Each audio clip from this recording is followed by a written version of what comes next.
Hello, so as promised, I'm going to do a webcam stream. As I've said before, ignore all the junk behind me. It's got really messy there now with just stuff piled up. So I thought I'd make it a bit more medieval themed for this one. We've got that helmet hiding there. We've got the pewdow in the background. Because unlike guns, you can actually show swords and things on YouTube without it being a problem. I'll switch this to live chat, actually. It's a bit of a problem over the lanyard on my hand. No, it's got my fridge. So yeah, that's got a lanyard on it. So yeah, that's the bar mace as I showed in the other video. Very simple, but probably I think one of the scariest things you'd want to be hit with. Obviously a bladed thing goes straight into you, but that I don't think you're going to survive any sort of hit with that. You know, broken bones, sort of crushed organs. So a hit to the head I think would be pretty horrible with this. Good for you. Right, Alexei? Thought I'd have this in the pewdow on the sort of thing for today. I'll put the webcam up ever so slightly if I can. There we go. You can see the tip of the pewdow, although I've got, because it's in here, I've got the thing so the tip is actually protected, although that obviously still has a live edge on it, but like saying that, without even hitting hard, that makes was that dent that just did that? Yeah, that dents it just by doing that, so I won't keep doing that. But yeah, you can pretty easily put damage to something with this. Yeah, like I said, I think the most practical maces though are actually just the ones that are like thick wooden shafts with a like metal collar on them, and potentially like spikes or sort of like other sticky out bits on it. I don't mean like a Morning Star level of spike. I just mean like little flanges or whatever. Because the problem is like the full metal maces with really big flanged heads, they're very top heavy and they're quite awkward to swing. This behaves just like a really heavy baseball bat, but obviously you'd really struggle, I think, to use this one-handed effectively because you wouldn't get up enough momentum with the swing, because as much as that's a counterweight, it's not enough of one to, so like that, yeah, you can bring it down pretty quickly and effectively, but I wouldn't want to all right, because it's a medieval weapon, I'm allowed to say the Night Shop. So that's a windlass steelcraft bar mace. The pewdow I got from the same place, but that's a Hanwei one. So they're like the really high quality Chinese ones, Hanwei. Like I've got a few Hanwei things, they've all been good. Like a sword from Hanwei that I've had for years and years. I think one of my axes is a Hanwei one as well. But yeah, the bar mace is well under 100 quid as well, if I remember right. They're actually quite cheap for what they are. I mean, I know they're primitive, but so this is windlass steelcraft anyway, not Hanwei for this. Favorite camo. Out of like the ones I've got, probably the Russian or like Soviet, what was it called? SS Lito. It's kind of like a redesign of a World War II German one. Right, Regiv? Yeah, I like Stricton as well. I also like saying about Stricton, the ones like that. I like the World War II Paratroopers one.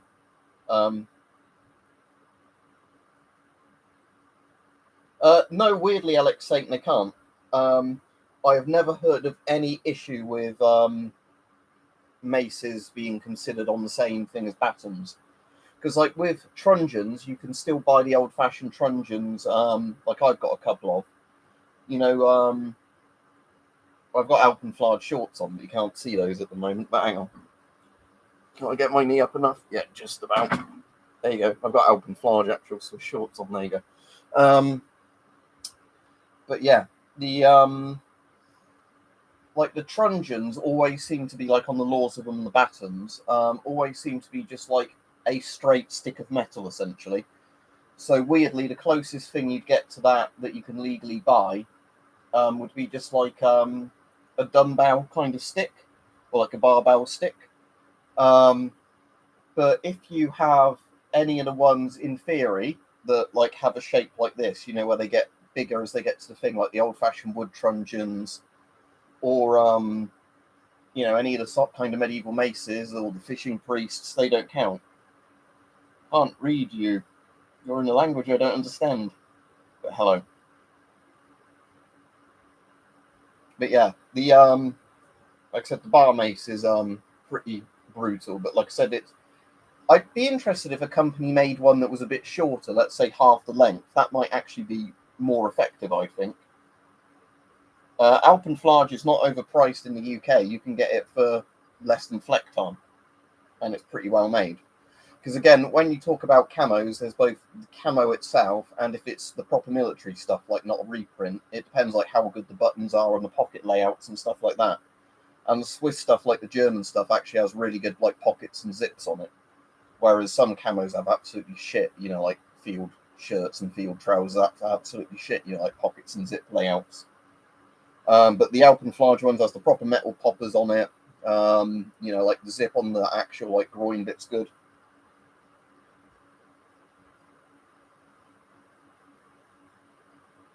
Don't think this is a weapon of mass destruction. But yeah. So Alex says he was going to buy a KO1 HD1 stab vest off eBay, but sort of made out of some sort of ballistic nylon material, but it's 30 quid. I'm not sure if I get it or not. I'd say get it because it's not very much money. Then do some of your own homemade tests on it, and then if it stands up well, buy another one, and that's a really good price. Because bear in mind, with stab vests and things like that, it's not actually Kevlar or anything like that that makes them stab resistant. It's something else they put in it. Again, Weapon Collector's done videos on it. I've done videos on it. It often looks almost like sandpapery kind of stuff. See you, Fran. But yeah, it's like in lots of stab vests, they either have like a really thin metal plate, a chainmail type material, or like stuff that looks like sandpaper that's some sort of synthetic material. Or, they could have a type of plastic or whatever. But Kevlar and ballistic nylon themselves aren't stab resistant. It's normally they put them with something else. Because like with the police vests, the Kevlar bit of it is to make them basically, the bullet proofing sort of bit. So with the police vest that, stab resistant and bullet resistant to a degree, you get a Kevlar vest that generally in the front or back of it then has the stab layer. They're not, like just one material. So if you see the vests that are just stab vests or just the like bullet resistant vest, because again, bulletproof, nothing's actually bulletproof or stab proof or whatever, those sort of vests are generally actually thinner because they're just one material. Whereas when you have the combined vests, it's almost like two thin vests stuck together. On some vests, like the stab layer's removable and that, and then on others it isn't because it's like been sewn into the same thing. But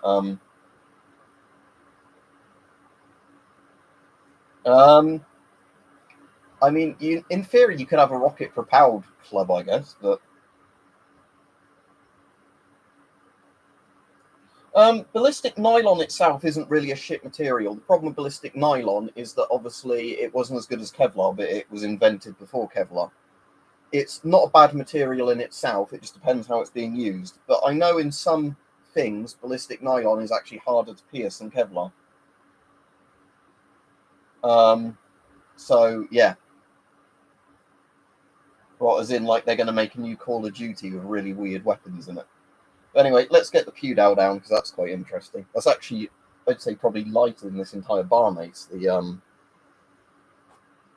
Pewdow. So let me get that down. Hang on. I've done the lanyard too tight now. It doesn't want to come off. Hang on.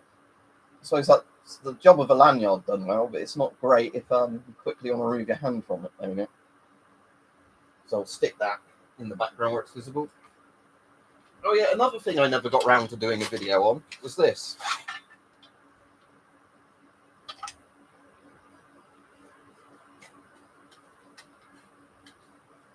Oh, I hope this isn't on the offensive weapons list now or whatever, because it's got a serrated bit on that side, and it's got the sharp edge on that side. There's the cold steel ones as well, but any of those. Because this one, I can't remember how you do it with the handle, but it's got a folding handle bit, so it's meant to fold up, to about that size, but I can't get the handle to work again now.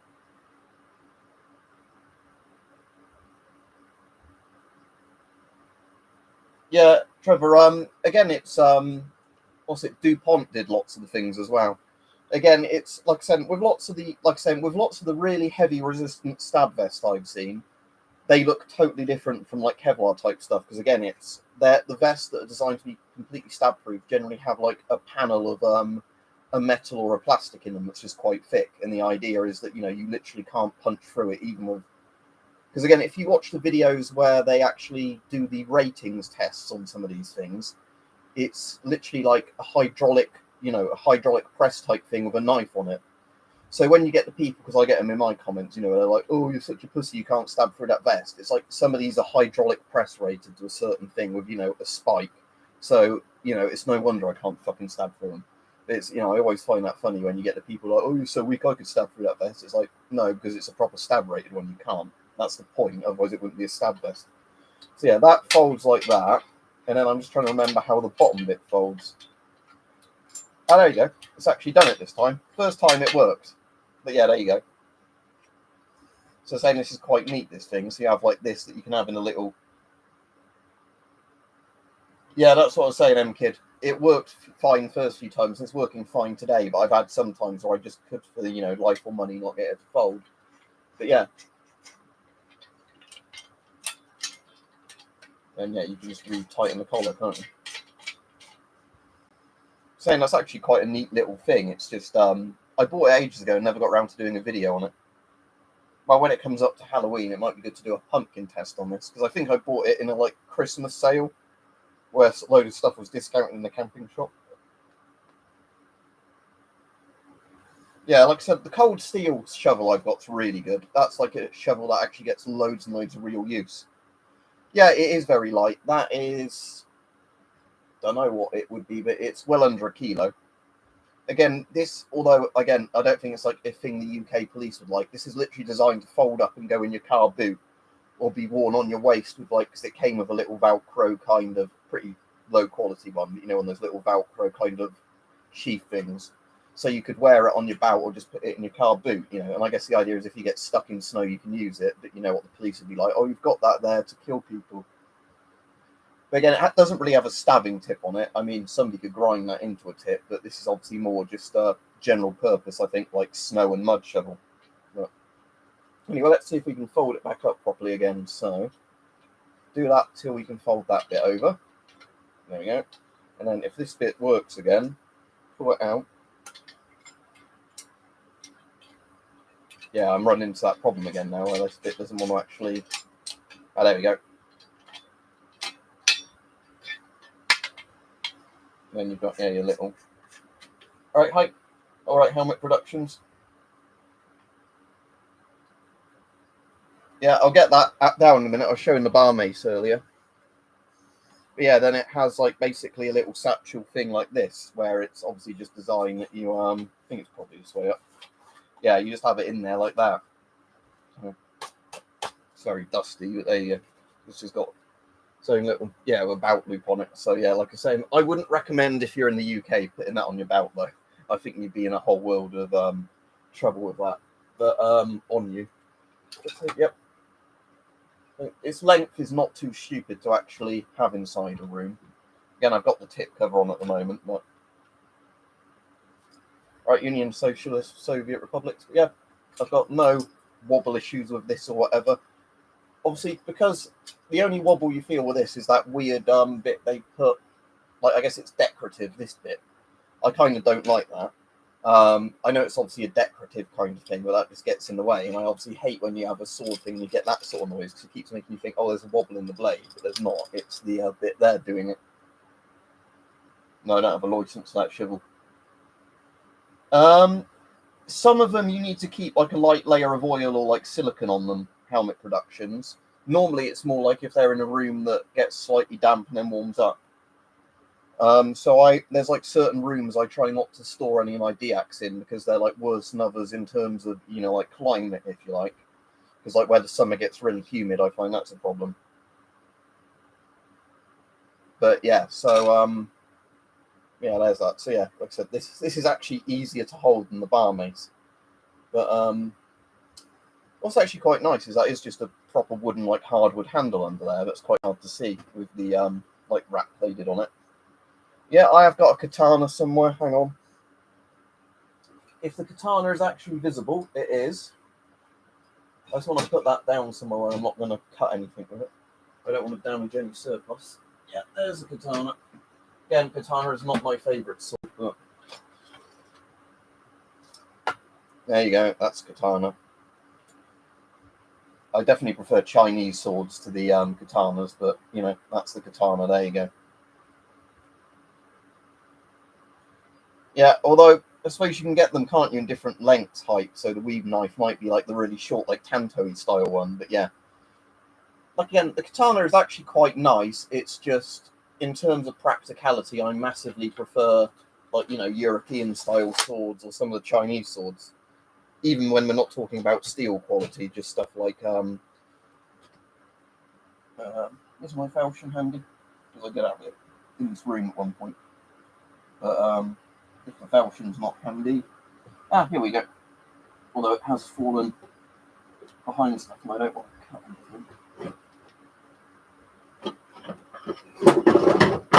This definitely needs a good dust off, but yes.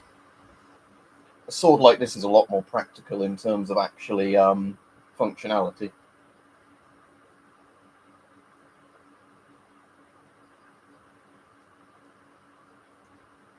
Oh no, I didn't, Rich. I have to check that out because I really like the 1796 saber. Is it the? So it's like the actual cavalry one, yeah? Because I always get confused because there's the light cavalry saber, which is actually a heavy cavalry saber, and then there's the 1796 heavy saber, isn't there? Which is like the straight one. Because in Sharp, he's got like the straight style one, hasn't he? But it's also a 1796. And then there's the cavalry one. It's the cavalry one I like, but again, the names are a bit confusing. Yeah, they are cool, Ethan. Like I said, it's one of those things here where a lot of people wouldn't really even think about them. But like again, I really want to get an oxtail down. If any are in stock, because like I say, Hanway do some quite nice ones, a bit like that Pew Dow one. It's just again, the blades are actually, you know, properly shaped blades for a sword style blade, and you know, like saying like with the modern Chinese ones like Hanway, they're actually very well made. They're not like, you know, some really cheap sort of stainless steel. Oh, that's very good if you got one reduced for £95 used. Not any proper kukris. One of my friends has a proper kukri, and we've done videos and put it on this channel before. But in terms of like actual myself, I've only got like cheaper machete style kukris. You know, ones which are just going to be made from a decent quality steel, but not like, you know, not like the really nice Nepalese ones. You know, them with like a plastic or just a cheap wood handle. But my friend's got like a proper Gurkha style kukri that, you know, he actually had imported from Nepal, where they make them from old like bits of spring steel or whatever, reforged, like recycled steel. They're quite nice. But yeah, in terms of practicality, I definitely prefer swords like falchions and like cutlasses, like naval cutlasses, because I think this is the ideal length for a sword that you actually have a lot of control on if you're not skilled in using a sword. Because yes, unlike films and everything, you do actually have to be, you know, have the right type of like muscles in the right places to use a sword, and, you know, be good at actually using them. That's why like sort of polearm, like we were saying with the Dow, is actually just a lot better because you have a lot more options with polearm.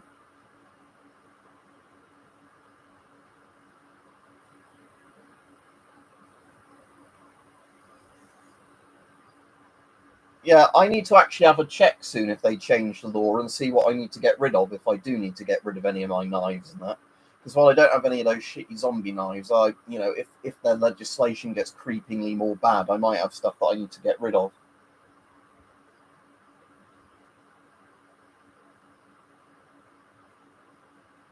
Oh, that'd be very nice. Thank you, Hype. I'm hoping I really get a chance to use the Boza now, but I think the weather now is going to mean it's probably next year. Although, saying that, like I said, recently we've had some really nice weather that would have been ideal for using the bows in, but not that I've seen recently, but I've not looked, Rich, to be honest. Like I said, I definitely need to give this a good oil down and everything. But this, because this one was really well made, you know, like by a bloke who actually forges swords, I've not actually had many problems with the steel, because he gave me a choice of steels and I went for the one that's easier to maintain. You know, there was one that's a better carbon steel for constantly sharpening and having on a really sharp edge. But the steel I went for was just a general purpose steel. Of, you don't have to constantly oil it and wipe it, because some of the really high carbon blades rust super easy, which I don't like. I know you obviously know that, but that's another thing, that some of the swords aren't good if you get them wet and then dry them, and don't re-oil them properly each time.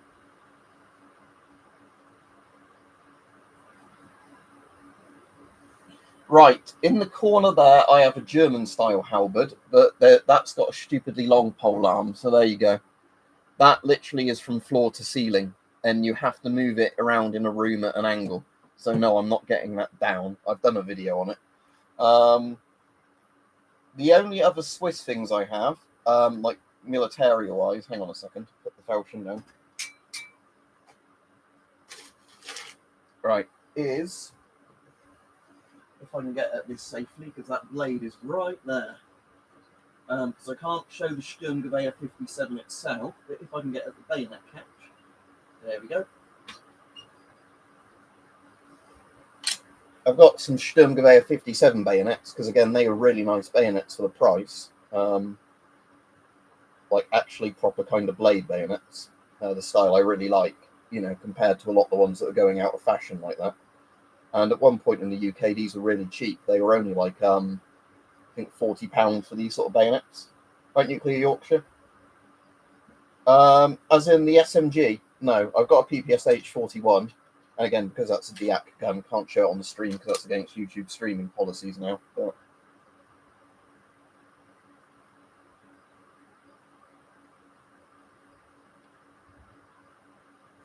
it depends, actually, doesn't it, Joe, on the exact carbon temperament? Because as far as I'm aware, there are some high carbons that will actually bend quite easily.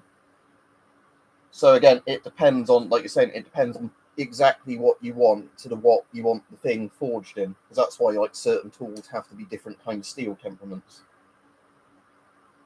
Well, K31s were obviously the Swift rifle before the Sturmgewehr 57. So let me look at the K31 bayonet. But annoyingly, this isn't the right fitting to go on my Rubin, so I can't use it on the Schmidt Rubin. Yeah, it's basically like looking at it, it's the K31's blade, isn't it? And that, but just the got like a plastic or like a very simple wooden plastic handle rather than like a bit of wood and steel. Like the K31 bayonet looks more like a classic military bayonet, but yeah, I think from the blade end of it, yeah, you're right, they're almost identical. They probably kept the same blade sort of production bit for them and just made a cheaper handle for them. But yeah, the Swiss, the Rubin bayonet, because I have seen some in stock for the style of Rubin I've got. Unfortunately, they're again like one of those couple of £100 bayonets.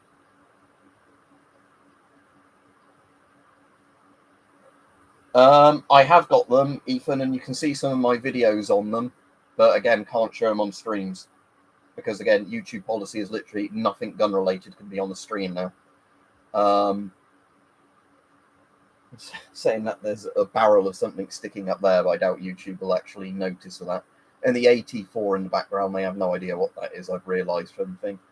See, there's actually an Airsoft G36 over there in the box, but I can't show that on the stream. And I still haven't got round to doing a fucking video on that, annoyingly.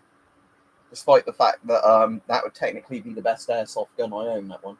But I was saying that I do have one of those Japanese, whatever is it Tokyo Moray or whatever they're called? I can't remember. But yeah, because one of my friends basically just sold me all his airsoft guns when he finished doing airsoft stuff. So because it's the weird thing, like I said before, the UK rules is that if you want in a private sale to sell a friend like realistic imitation firearms, there's not actually a law against that. It's just, you have to be held legally responsible or something if they do something with it. So that's why a shop won't sell them to you, but somebody might do it in a private sale because they say, like, I know the person, I'm willing to, take the risk that they're not going to, like, hold up a bank with it or whatever. Can't tell you, unfortunately, but a site that sells deactivated guns in the UK. They're pretty easy to find on loads of deac gun sites. But the reason is because YouTube doesn't let you link to any sites now that do anything to do with firearms. Not on live streams, not on regular videos, because when I put a link into one of the deac sites, I got like a strike for it that wore off after a week, so I just don't bother now. No, don't smoke at all now, Alex. I haven't smoked for years. Don't even vape or anything now.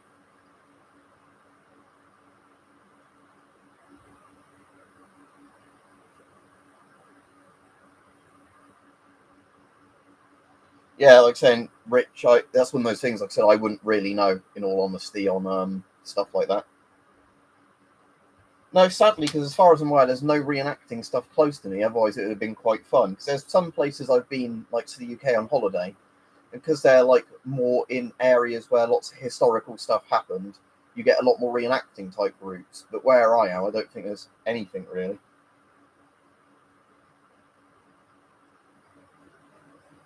Well, as in actual ballistic ones, Gabber, or do you just mean the helmets that were designed to stop people hurting their heads?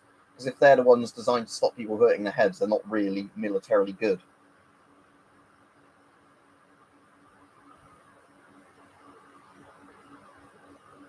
Yeah, but it looks cool though, doesn't it? So it's like good having a wall hanger with that scope on it. If you just mean like bump helmets, as in like the bump helmet I've got, so you don't bang your head, or it's a bump cap, but same thing. So you don't hurt your head when you knock it into a ceiling or something. Like a discount hard hat kind of thing. Then no, I don't think they're any good at all unless they're being used as a hard hat. Because if you're actually like a special forces person, surely you're going to want, aren't you? Like an actual Pasca helmet style thing with like the mounts on for nods or a thermal scope or something like that, rather than. All right, SB. Yeah, it depends because sometimes when I do streams, people don't come on, but this one at least today has actually sent it out to quite a few people.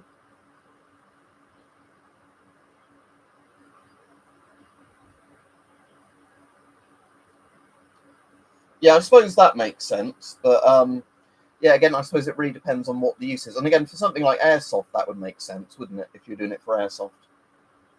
Pasca helmets are much better if you actually want one RK as protection. M1 helmets if you want one, I guess, for the historic factor. But the Pasca is a much better helmet in terms of, I think they were like level 2 Kevlar, the very early generations of them, and then they went to 3A, I think it was. Um, if they're the same price, unless it's a World War II or Vietnam M1, and that can be proven, which are worth a lot of money, go for the Pasca. Because with M1 helmets, bear in mind, you've got the entire time the US used them as M1 helmets, and then you've got loads of countries that had licensed and unlicensed copies of M1s.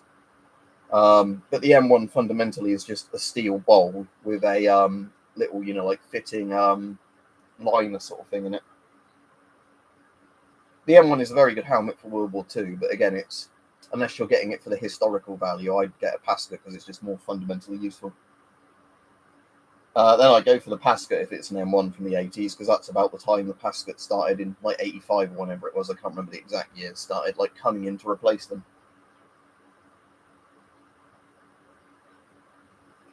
I didn't see that, but I did see one today of a Gepard hitting 2 drones in a row, which was pretty good.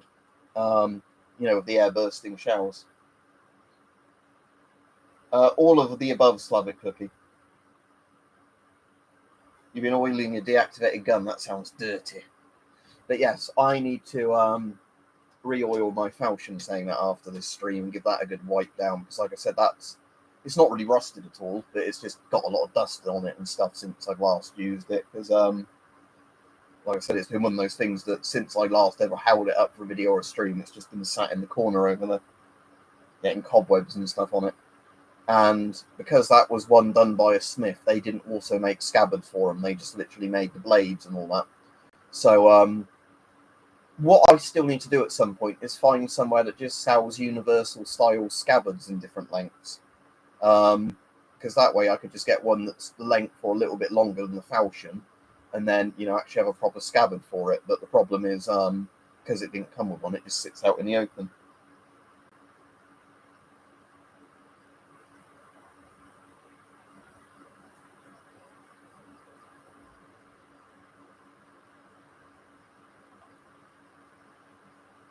Yeah, well, I think that's the job they're meant to do, isn't it? Because obviously, if you're approaching heavily artillery like mined areas with ATGMs everywhere, like even Western tanks aren't going to really survive. Because, like we were saying, like doesn't matter if it's a top tier T90 Abrams, Leopard 2, whatever, Challenger 2.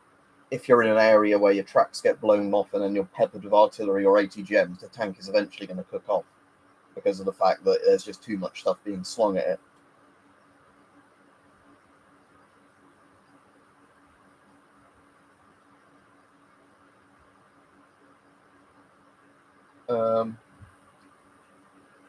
I've never found nuclear Yorkshire breathing through a respirator very difficult if it's a modern one, because the filters are really good. Some old ones have like awful filter designs, but modern ones are very easy to breathe through.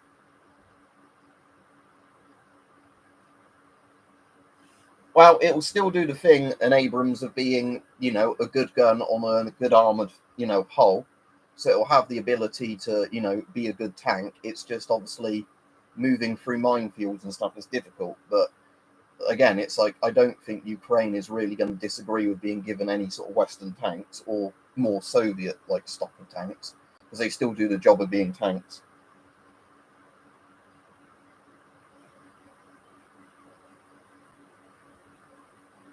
Oh yeah, I know all about the the like what was it, hypersonics or whatever it was, missiles that got shot down by the Patriots.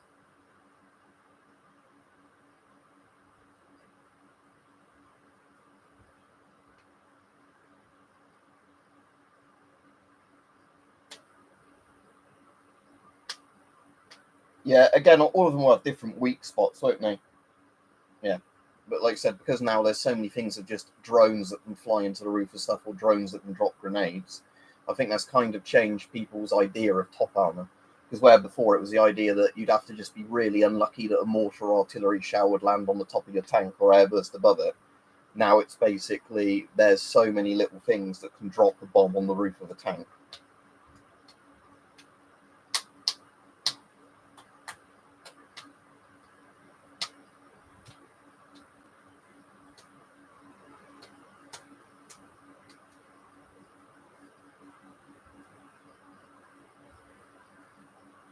Yeah, I'll put that away later on anyway.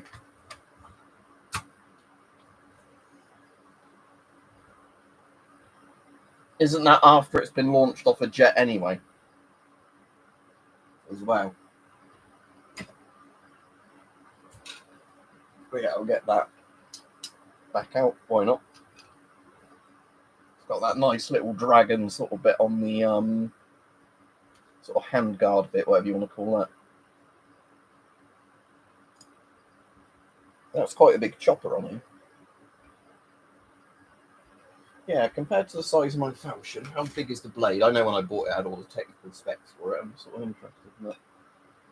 Oh yeah, so it's got a bigger blade on the end of my Falchion. Look, I don't know how well I'll get those in frame, but bigger.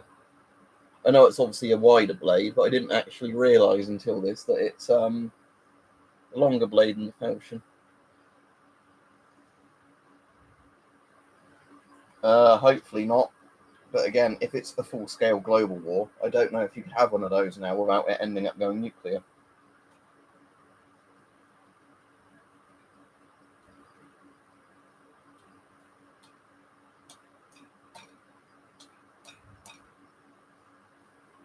But yeah, so I do like the pew down. But again, it's very similar to a glaive, but I think it's got that ideal length handle on this. Not too long, not too short. Yeah, sword on a stick. It's that weird combination of getting a decent size, like, messer, like a gross messer or like a big falchion, and then it's been stuck on a long pole.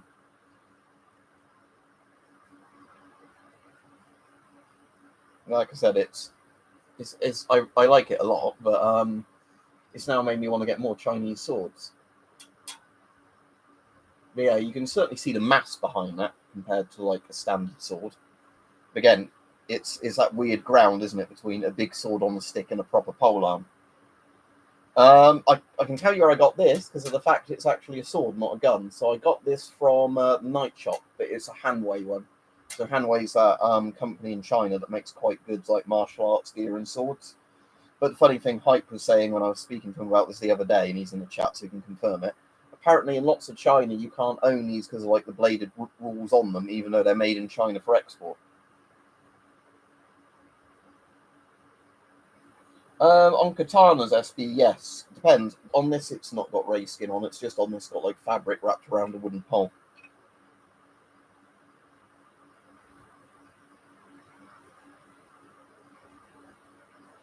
Oh, very, very dirty, Rich. Unless you weren't trying to be dirty.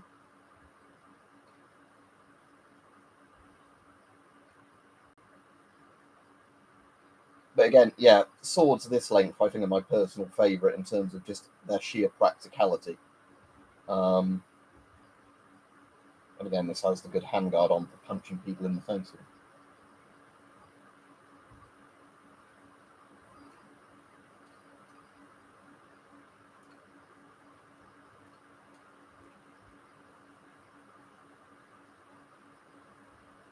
But yeah, I'm just thinking that a good swing of that with all the mass and weight behind it with the extra pole for the leverage really would cleave people apart, or like horses' legs off and stuff like that.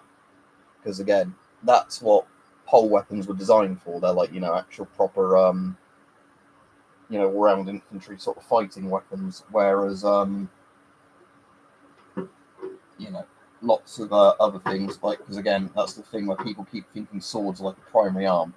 Not really. They're secondary sort of armament, whatever. I'm just being very careful I put this down so the edge won't cut anything important. I'll put it back here for now.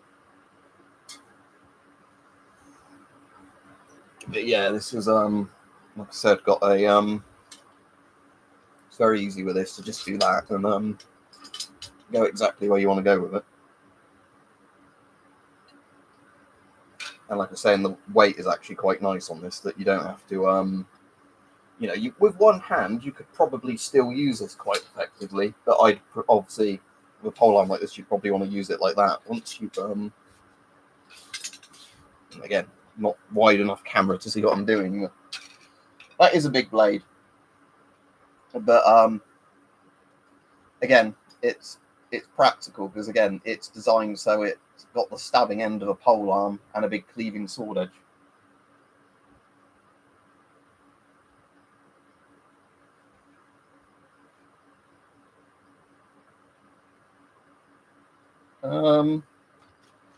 Just wondering how good the cutting edges in this section is. I think it's pretty good, but obviously I've not actually tried. This will be quite hard to cut because it's still actually doing quite a good job, because this is actually like 2 layers of Velcro there, and I want to be careful what I'm doing. But yeah, that's pretty effective, that, because scissors struggle to cut through this stuff because it's like it's like sticky Velcro where you take both layers off and you can stick it on stuff to use as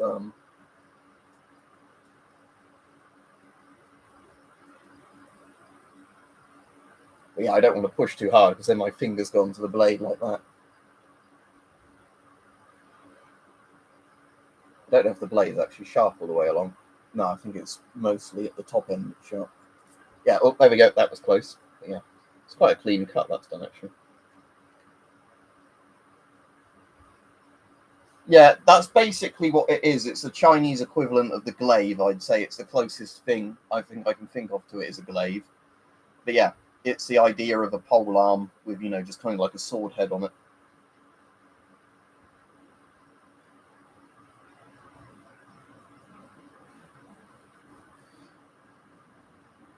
Yeah, big but not very long. But yeah, same with cutting edge on this does seem quite, yeah, seeing as it cut a bliss packet. So yeah, this is actually nice factory sharp as well, which I like. Whereas the problem is with some swords, again, it's not a problem if you can sharpen them yourselves easily, but sometimes you'll get those swords that aren't really sharp enough factory sharp. And again, it's still personal preference how sharp you want a sword, because some people don't actually want a sword that's really sharp, because that means obviously on hitting something, the edge is going to bend more. Whereas if you have, a slightly blunter edge on it, they're normally, although they can still chop, they're not going to, they don't cut as efficiently, but also the blade's not going to get nicked as much each time it hits something. But just cutting some paper and that with the dowel. Because I was saying, I'm surprised how effectively it was cutting stuff. So it's got a good factory edge on it, basically. I was cutting some like thick Velcro stuff apart with it, and it's annoying I don't have any like card or anything on my desk just sitting around. But I was saying as well, like with a packet of just tablets. Again, I need to be careful doing it from this angle because of the fact that I don't want to cut my fingers off. But and again, only the top bit is sharp. But see, it's doing quite a clean cut there. And that's just me doing like a bit of that while pulling it down.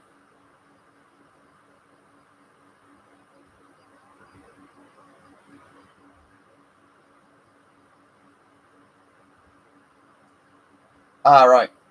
So I personally don't like that, but again, it's because it's a martial arts sort of thing. That's why it's on there. But although again, it's a bit weird having that on the martial arts thing. I have a complete live blade on it, isn't it? Because then it's more like deadly martial arts. But I did notice that because that bit there is strong enough, you can actually grip it like this if you wanted to and get a kind of different leverage edge on it. But yeah, it's like saying personally, not a big fan of that sort of thing on a blade because it looks nice, I guess, if it's on a wall or on display or you had some like ceremonial guard holding it. But when it comes to actual practicality of just swinging it around, it gets in the way of it. Yeah, it's attached via like an iron ring, but I guess you would have to find the right bit on it and then just slightly hammer that ring to open it up again.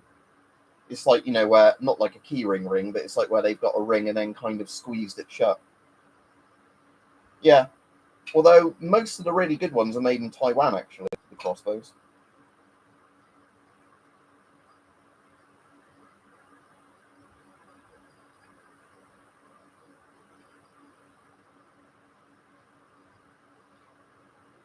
But yeah, same. I do really like this. I just need to get a chance at some point where I can swing it about and nobody's going to get in the way. Because I want to see how easily. Oh, I've watched videos of other people anyway, like cleaving stuff apart with this. It's certainly with the length of the stick and the length of the blade and the weight of it. When you get a good swing up with this, it basically seems to cut through anything pretty easily.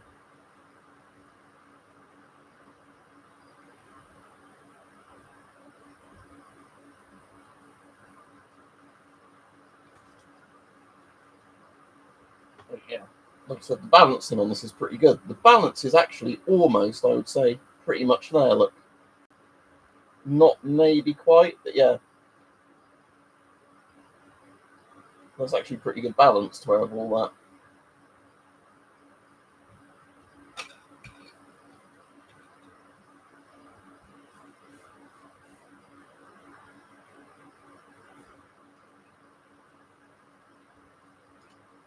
But yeah, I'm not sure what the bottom bit's made out of. I assume that might be metal at the bottom, but I've not obviously unravelled it to have a look. Yeah, it's got that weird kind of end on this one. So I don't really know what that's for, that bit. Because you wouldn't want to obviously hold it like that when you used it. I guess that's just for stringing stuff to it, or again, the kind of look of it. But oh yeah, it is metal, I can see there. Look, it's reflecting a light off. They might even have like a tang that goes all the way through to there, I don't know. A big keychain for your other weapons. Yeah, that's a good idea, actually. I really don't know, Rajiv, because like I said, the one I really like the look of, I'll get at some point when I get my next payday, probably. Because it's not silly money. Again, I'm just being really careful with this because I don't store a lot of the blades in this room near stuff normally because I don't want them risking like cutting any of the surplus that's there. Let me. Oh, the webcam's shaking a bit there. Is it not quite on tight? The thing I like is the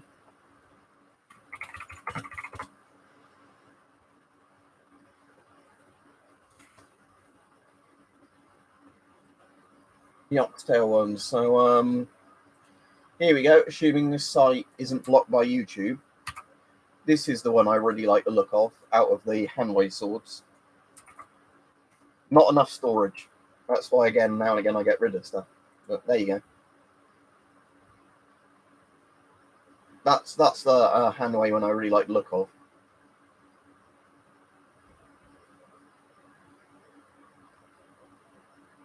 Again, the blade on that one is a bit more of a proper sword blade. Like what we'd say like a falchion sort of blade.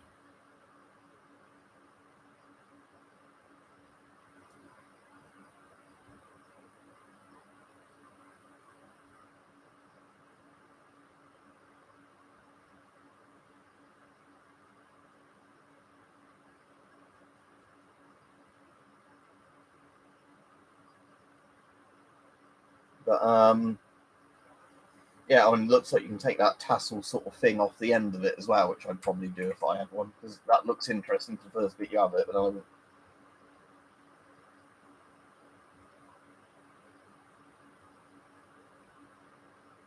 I don't come out with a lamp though. But yeah,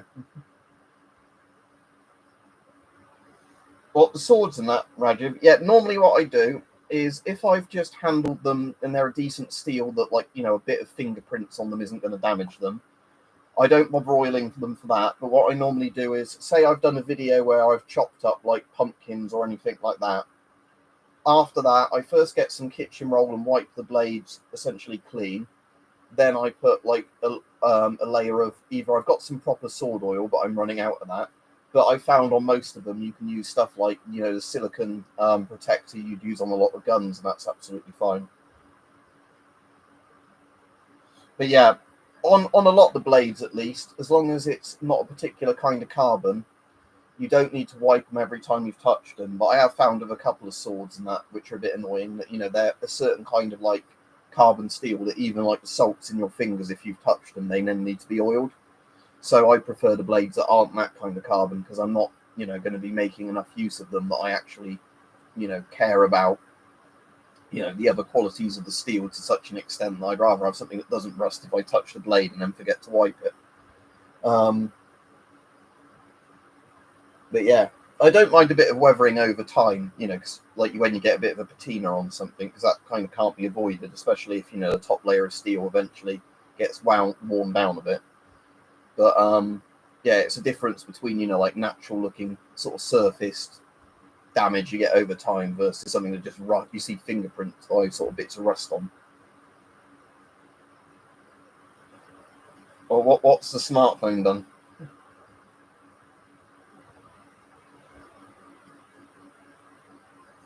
Yeah, well, I'm saying with the Chinese ones particularly though, Rajin, for me it's just because they're made by Hanwei, which is just a good company for for the price what they charge, they're really good swords. Because the problem you get with a lot of these sword companies is the ones that are the really, and Rich will know all about this, the ones that are like the really kind of high rated ones are the ones that are going to charge you like 2 grand plus for a blade. So they're literally like 10 times the price of a lot of the competitors for maybe a 10% increase in quality.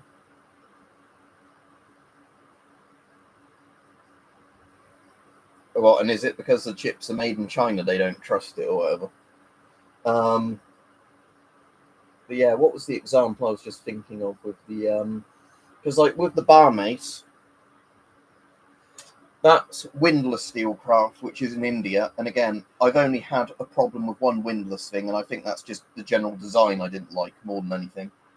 But again, a lot of people are like, "Oh no, it's made in India, so it's crap," and it's like, no, it's a bit like the made in China stuff. It depends, where it comes from, and the windlass stuff seems to generally have quite good quality control. Because again, it's like one of my favourite cutlasses I bought. I don't have it in this room, so I can't show you as a windlass one. But this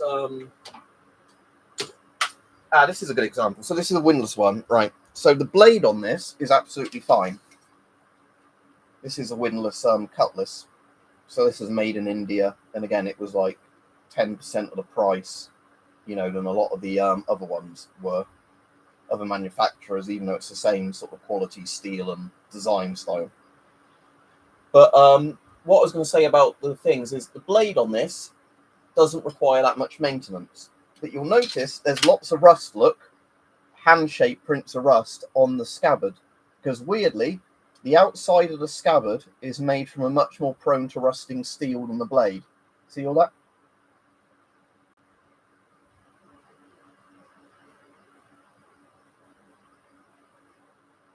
So yeah, weirdly with this one, like it's got to the point where I don't bother wiping it down after handling the scabbard, because it's like, everywhere you touch it, you'll get a bit of rust on it. But yeah, weirdly, like I was saying with this one, the actual blade itself, you can touch that and you don't have to wipe it too much, and it doesn't, because you can see that looks pretty pristine still. Even though I've chopped stuff up with it, then wiped it down and oiled it. But for whatever reason, the scabbard they've made out a really easy to rust type of steel, and I don't know why. Especially because the scabbard isn't used for hitting anything. You'd think of the scabbard they could have just used a cheap stainless steel on the outside. But not really any advice other than maybe use like good tier quality, like duct tape kind of stuff, and like the silicone adhesive that they used for repairing like rafts and things like that.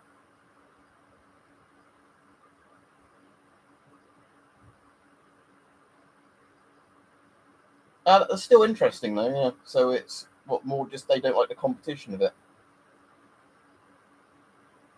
Yeah, so it's they don't like the competition. Yeah, let me just, although it's not in this room, let me go grab quickly the other. Now we're talking about that, and I'll get you my favourite windlass sword out because, like I said, the windlass cutlass, it's like from the same family as that one, is my favourite one.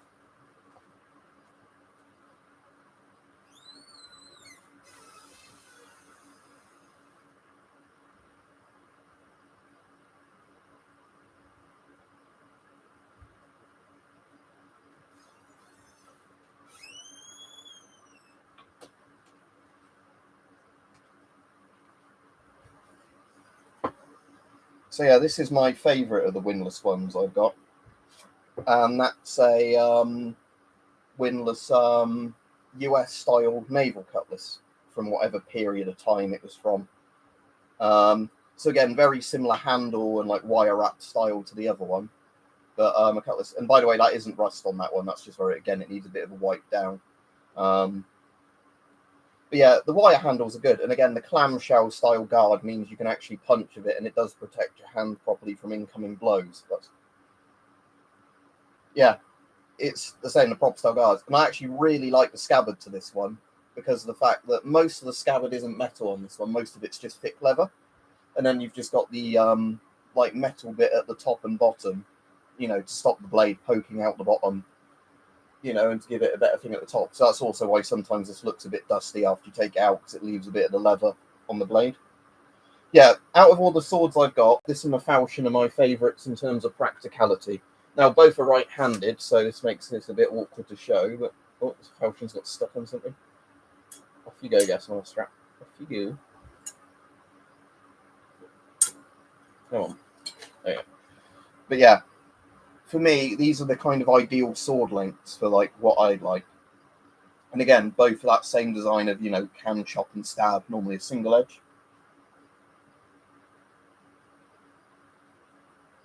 I mean, today's hot and it hasn't got stuck in the leather. I mean, if you got it damp and everything, maybe, but don't know. But yeah, cutlass style swords, I think, are my favourite in terms of actual practicality, because you can just move them around easily. And again, they were designed for fighting in closed spaces, and you can thrust with them properly because they actually have a point that's basically in line with the grip. Unlike the bigger sabers, where they're quite hard to thrust with until you get really used to them. But yeah, on something like this, the actual point is, very much in line with the grip, and the balance is good on them. No, the closest I've got to a Roman sword is the machete that what's it did Cold Steel's what's the name of it, Gladius. So it's just like a machete but in the style of a Gladius blade. Again, I like the Gladius a lot as well, but I like that noise as well.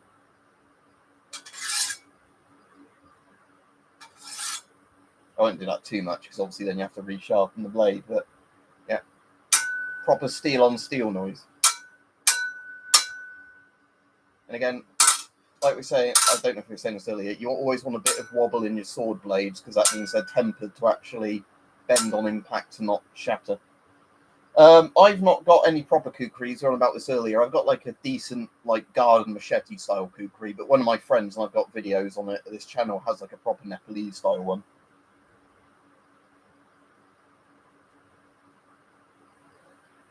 Cold Steel does proper blades. It's just they're a bit pricey for what they are.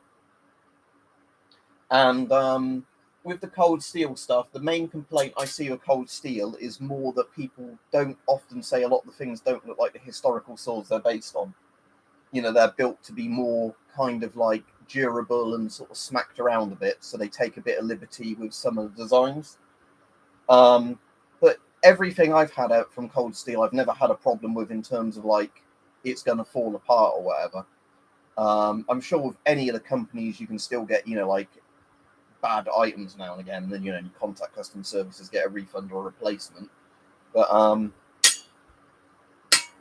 yeah, with all those things, I've never had an issue in terms of like the blade's not going to be practical.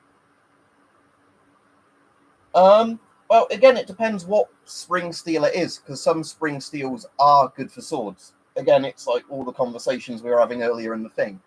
People will argue non-stop on like the proper carbons to use and everything. And it's, again, like with some of the historical swords, do you want them made from the metallurgy of the time kind of thing? Because I do not want a katana that's made to be like an old Japanese katana, in the sense that that will be an absolute shit blade. I'd rather have a spring steel blade on a katana than a, old-fashioned forged katana. So again, it really depends on what you want. As long as the manufacturer is open about what they're making, they say it's this type of steel for this type of steel for that, I don't have a problem with it. It's more like saying if they pretend one thing's another or whatever else. Yeah, as I said, the cutlass is really nice. There's a lot of cutlass style design swords I like. Again, yeah, in terms of practicality, I think something like a cutlass is actually the best kind of, sword design that came about for regular, like infantry soldiers. Again, for cavalry, there's a reason they have big sabers, but I think for somebody that would be just on foot, a cutlass is basically the perfect length for an actual fighting sword. Because again, in the age when these were a thing, they would have had flintlock pistols and things like that, or muskets or whatever. These weren't, your primary fighting thing. These are a later era than that. This is like your backup weapon for when an enemy closes in on you, or like a display type thing or whatever else. Again, like the falchions aren't a primary sword; they're a sidearm for archers or other types of soldiers that would actually be using a polearm or whatever. That's why they're not made to be ornate and nice looking like all the fancy swords of nobility. They're just a killing sword. But anyway, I've been on nearly an hour. This has been quite a good stream, so thanks for coming on, everybody. But as we were saying earlier, I guess yeah, that's catching everything now, that bag. It's annoying me. Yeah, I think that coming in would be a bit hard to block a big bar mace coming in towards you like that. But yeah, if you were hitting a helmet, this would definitely do a better job. But yeah, like I said, already from the start of this stream, I can see a little nick I've made in that helmet there with the bar mace. So you wouldn't need much force at all on a helmet like that to actually cause a bit of caving on it, or denting to it. Over the weekend, I'll be at work, sadly. But if you contact me Monday or whatever and have any free time during the week, let me know then. But yeah, annoyingly, weekend I'll be straight back to work for nearly all day Saturday and Sunday. But yeah, thanks for watching, everybody, and I will be back on, said probably Monday or whatever, because yeah, at the weekend I will be working sort of 10-hour shifts or whatever. Right, so see you, everybody. I will safely put these down before I click end stream. I can hold this on my left hand while I click end stream. If I see where the end stream button's gone, because YouTube's moved it like they always do. I can't see where the end stream button is now, thank you, YouTube. They've moved all the buttons around, and I literally can't see it anywhere on the thing. Oh, they've moved it to the very middle of the bottom of the screen now, not on like any of the corners. Right, see you all then. Have a good day.